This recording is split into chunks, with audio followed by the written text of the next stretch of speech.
করেছেন।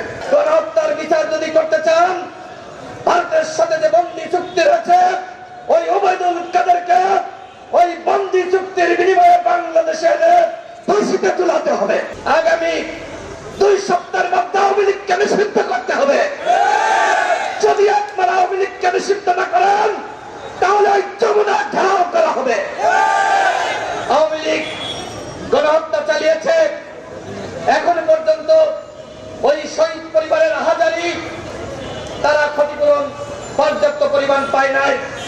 আমরা দেখেছি আহতদের আত্মচিৎকার।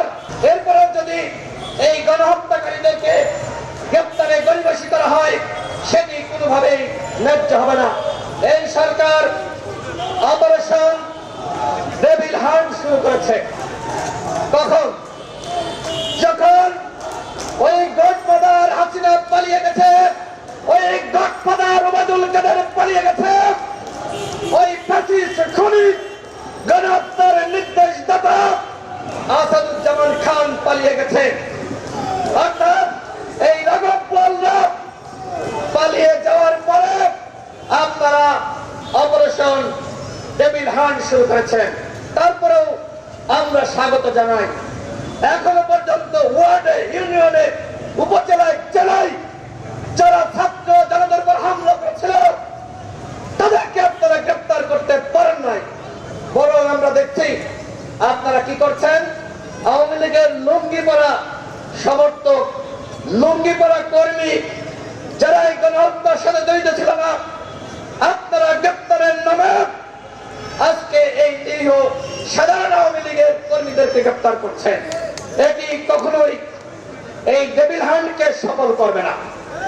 যদি ডেভিল ধরতে চান, সব থেকে বড় ডেভিল ওই হাসিনাকে বাংলাদেশে ফিরিয়ে এনে বিচার করতে হবে।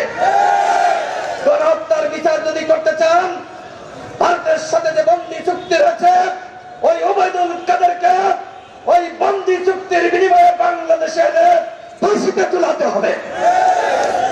হাসিনা ভিন্ন মতের মানুষকে দমন করার জন্য এই ধরনের তারা টর্চার সেল গঠন করেছিল। সুতরাং আওয়ামী লীগ অন্যায় করেছে, অপরাধ করছে, বাংলার মাটিতে আওয়ামী লীগের রাজনীতি করতে পারবে না। আওয়ামী লীগকে নিষিদ্ধ করতে হবে।